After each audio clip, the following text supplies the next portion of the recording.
Hello all, welcome back to our channel. நான் ஹர்ஷிகா வெற்றிவேல்.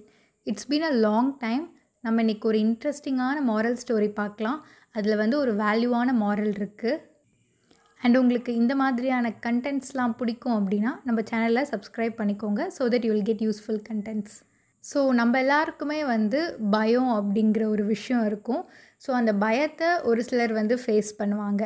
ஒரு சிலர் அந்த பயத்தை அப்படியே வச்சுட்டு இருப்பாங்க. ஸோ நம்ம ஏன் ஃபேஸ் பண்ணணும் அப்படிங்கிறதே அவங்களுக்கு பெரிய பயமாக இருக்கும். ஸோ இந்த மாதிரி எல்லாருக்கும் ஒரு ஒரு விதமான பயம் இருக்கும்.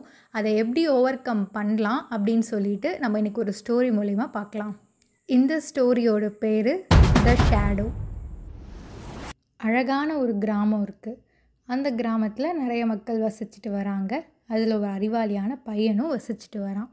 இப்போ இந்த கிராமம் பார்த்தோம் அப்படின்னா செல்வ செழிப்போட பசுமையாக ரொம்பவுமே கண்களுக்கு குளிர்ச்சி தர வகையில் இருக்குது.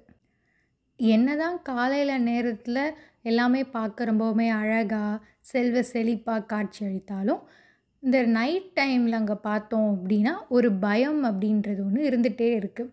அது என்ன பயம் அப்படின்னா, நைட்டு கரெக்டாக 12 மணிக்கு அவங்களுக்கு ஒரு உருவம் தெரியுது. வீடை க்ராஸ் பண்ணி போகிற மாதிரி. எல்லாருமே அந்த உருவம் என்னதான் இருக்கும், அது ஒரு வேளை பேயாக இருக்குமோ அப்படின்னு சொல்லி ஒரு பயத்திலே வாழ்ந்துட்டு வராங்க. அவங்க அதை எதிர்கொள்கிறதுக்கு தயாராக இல்லை. அது என்ன அப்படின்னு சொல்லி போய் பார்த்து அதை ஆராயறதுக்கு அவங்க ரெடியாக இல்லை. ஸோ அதனால் ஏதாவது பிரச்சனை வந்துருமோ அப்படின்னு சொல்லிட்டு அவங்க அதை அப்படியே விட்டுட்டாங்க. இது ராத்திரி மட்டும்தானே, அது பக்கம் யாரும் போக வேண்டாம் அப்படின்னு சொல்லிட்டு அது ஒரு பயத்திலே வாழ்ந்துட்டு வராங்க. நம்ம தான் ஏற்கனவே பார்த்தோம்ல, ஒரு அறிவாளியான பையன் வாழ்ந்துட்டு வரான் அப்படின்னு சொல்லிட்டு. அவன் பேர் ரவி. அவன் என்ன பண்ணுறான் அப்படின்னா, அவனுக்கு பயம் இருக்குதான் அந்த உருவத்தை பார்த்து. அது இவங்க சொல்கிற மாதிரி பேயாக இருக்கலாம், இல்லை வேற என்னவா கூட இருக்கலாம். ஆனால் அவனுக்கு அந்த பயத்திலே வாழ்கிறது பிடிக்கலை. சரி, இது பயத்தை நமக்கு தருது, இது என்னென்னு ஆராய்ஞ்சு அதுக்கப்புறமா நம்ம தெளிவாக ஆயிக்கலாம் அப்படின்னு சொல்லிட்டு அவனுக்கு ஒரு யோசனை வருது. என்ன தான் பயம் இருந்தாலும் அதை ஃபேஸ் பண்ணாதானே அதை சால்வ் பண்ண முடியும். இதை இப்படியே மிஸ்ட்ரியாக எவ்வளோ நாள் வச்சிட்ருக்கிறது அப்படின்னு சொல்லிட்டு அவன் என்ன பண்ணலான்னா, இதை சால்வ் பண்ணலாம் அப்படின்னு சொல்லிட்டு ஒரு ஐடியாவுக்கு வரான். ஸோ அவன் என்ன பண்ணுறான் அப்படின்னா, அந்த நாள் நைட்டுக்கு வெயிட் பண்ணிகிட்ருக்கான். அது 12 தான் அந்த உருவம் தெரியுது. இவன் என்ன பண்ணுறான் அப்படின்னா, ஒரு 11:59 அந்த மாதிரி சமயத்தில் ரெடியாக இருக்கான் 12 ஆகிறதுக்காக.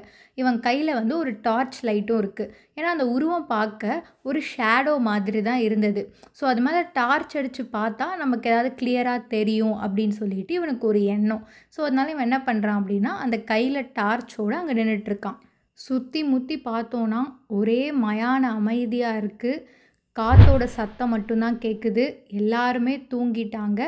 ரவி மட்டும்தான் இருக்கான் கையில் ஒரே ஒரு டார்ச்சோட. அவனுக்கு பயம், அவ்வளோ பயம் இருக்குது. இருந்தாலும் என்ன பண்ணுறது, சரி என்ன ஆகிடும் அப்படின்னு சொல்லிட்டு ஒரு தைரியத்தில் அங்கே நின்றுட்டுருக்கான். இருந்தாலும் அவன் உள்ளுக்குள்ளே அந்த பயம் இருந்துகிட்டே தான் இருக்குது. ஆனால் அந்த ப்ராப்ளமை சால்வ் பண்ணணும் அப்படின்ற ஒரு க்யூரியாசிட்டியும் அவன்கிட்ட இருக்குது. இப்போது கடிகாரத்தோட முள் 12 மணியில் நிற்குது.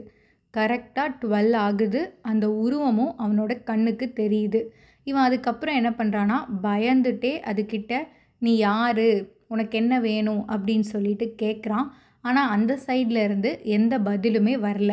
அவனுக்கு ஒரு நிமிஷம் பயம். அதுக்கப்புறம் சரி மறுபடியும் கேட்போன்னு கேட்குறான். மறுபடியும் பதிலே வரல. சரி அவன் கையில் தான் டார்ச் இருக்கே, சரி அந்த டார்ச்சை அடித்து பார்க்குறான். அந்த உருவத்தை காணோம். எப்படி இருக்குது அப்படின்னா, அந்த உருவம் கொஞ்சம் டல்லான மாதிரி அவனுக்கு தெரியுது. அப்புறம்தான் அவனுக்கு ஒரு விஷயம் தெரிய வருது. இதை நினச்சா பயந்தோம் அப்படின்னு சொல்லிட்டு ஆகிற அளவுக்கு அந்த விஷயம். அது வேறு ஒன்றுமே இல்லை, அவனோட ஓன் ஷேடோ தான். அது என்னன்னா, அந்த பில்டிங் அமைந்திருந்த அந்த லொக்கேஷனும் அந்த லைட் எஃபெக்டும் அவங்களுக்கு அந்த உருவத்தை அவங்க ஷேடோனே தெரியாத மாதிரி காமிச்சிருக்கு. அந்த மாதிரி ஒரு சுச்சுவேஷனில் இருக்கக்கூடிய ஒரு பில்டிங் அது. அதனால தான் உங்களுக்கு அவங்க ஷேடோவே வித்தியாசமாக தெரிஞ்சிருக்கு. இதை தான் எல்லாரும் ஏதோ ஒன்று க்ராஸ் பண்ணுது அப்படின்னு சொல்லிட்டு நினச்சி பயந்துட்டு இருந்திருக்காங்க. இந்த விஷயத்தை கண்டுபிடிச்சிட்டு ரவிக்கு ஒரு நிம்மதி கிடைச்சது. அதே மாதிரி இதை நினச்சா பயந்துட்டு இருந்தோம், தேவையில்லாமல் இவ்வளோ நாள் பயந்துட்டு இருந்துட்டோமே, இதை ஃபஸ்ட்டே ஆராய்ஞ்சு கண்டுபிடிச்சிருக்கலாம்ல அப்படின்னு சொல்லிட்டு அவனுக்கு தோணுது. அந்த வில்லேஜஸ்க்கும் இப்போ தான் நிம்மதியே கிடைச்சது. இந்த பையன் எவ்வளோ தைரியமாக அதை ஃபேஸ் பண்ணி அந்த ப்ராப்ளமை சால்வ் பண்ணியிருக்கானே அப்படின்னு சொல்லிட்டு. இது வந்து ஒரு குட்டி கதை தான். ஆனால் இந்த மாதிரி நம்ம வாழ்க்கையில் நிறைய ப்ராப்ளம்ஸ் இருக்கும்.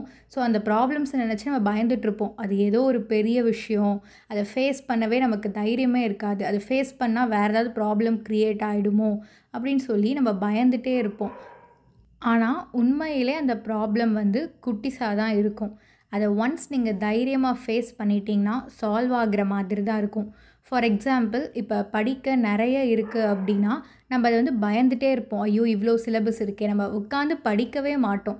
ஸோ அப்படி இருக்கும்போது அந்த பயத்தை எப்படி ஓவர் கம் பண்ணலாம்? நம்ம ஜஸ்ட்டு ஸ்டார்ட் பண்ணிட்டோம் அப்படின்னா, ஓரளவுக்கு கவர் பண்ணிட்டோன்னா நமக்கு அந்த பயம் போயிடும். ஸோ எப்பயுமே நம்ம ஆக்ஷன் எடுத்தால் மட்டும்தான் பயம் குறையுமே தவிர, அந்த பயத்தை பற்றி யோசிச்சுட்டே இருந்து மனசுக்குள்ளே சொல்லிகிட்டு இருந்தோன்னா அது குறையவே குறையாது. இங்கிலீஷில் ஒரு சேயிங் சொல்லுவாங்க இல்லையா, ஆக்ஷன்ஸ் ஸ்பீக் லவுடர் தென் வேர்ட்ஸ்னு. ஸோ அது உண்மை தான். நம்ம எப்பயுமே நம்ம ஆக்ஷனை கிளியராக வச்சுக்கணும்.